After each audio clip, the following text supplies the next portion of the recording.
What factors contributed to you being academically dismissed from Vincennes University? I had family issues, didn't focus on school. I needed money, so I worked, and school really wasn't a priority for me. My first year, I did not take college seriously whatsoever. Probably could have paid more attention to school, but I paid more attention to my friends and work. The big one was really just basketball. I just cared about just having fun instead of worrying about my future. I believe I was academically disqualified because I didn't pay close enough attention in my classes or what my grades were. I didn't ask for help when I knew I was failing my classes. Chris, how did you initially feel about being involved in the Readmission Program? Actually, I didn't want to do it. I figured it was going to take up a lot of my time.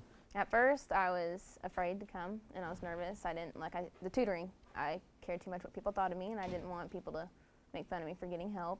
At first, I was pretty nervous and a little doubtful that it might change my mind. However, through the course of the semester, I learned a lot of lessons that helped me progress not only being a student but also as a person, and it helped me a lot. And so the initial nervous and doubtfulness, they all subsided after the first couple of meetings. And what parts of the program have you found to be most beneficial for you? I got accountability. I decided it wasn't such a bad thing to ask for help. Using the 2-to-1 rule a lot. For every 1 credit hour you are in a class, you use 2 hours of studying.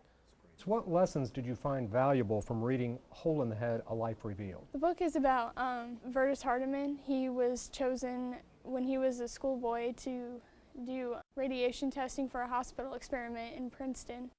Something went wrong. One of the nurses gave him too much radiation, which caused a cancerous form on the back of his head. And he hid it for most of his life because he was kind of ashamed of it, wore a lot of hats and wigs, and he finally met someone who he felt like he could open up to, and he finally did, and he started to rely on his friends to help him out. The life lessons that were important were you can't really hold lifelong grudges against people.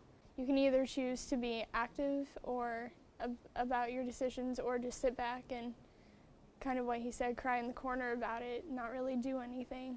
And either way, it's your choice. How have you changed as a result of participating in the program? I was lazy last semester. I didn't feel like getting up and going to do what I had to do, so this program really did help me. It kind of forced me to do what I have to do, actually. I don't take things for granted. I believe in anything that I do. I've become more responsible. I feel like I can rely on my friends more, and I've opened up to them. For some of your friends that might be in similar situations, would you recommend this program to them? I would tell them it's a huge help. They will help you with anything you have problems with, schooling, you know, they'll even talk to you about what's going on in your life. You guys were a big help. I would recommend it, yes.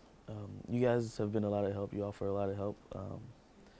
If I needed anything, I know that I can come to you guys, and you guys will help me with anything I needed. It was a good decision to make. I wouldn't be in school right now, honestly, if it weren't for you guys. Definitely. I mean, learning every day is great.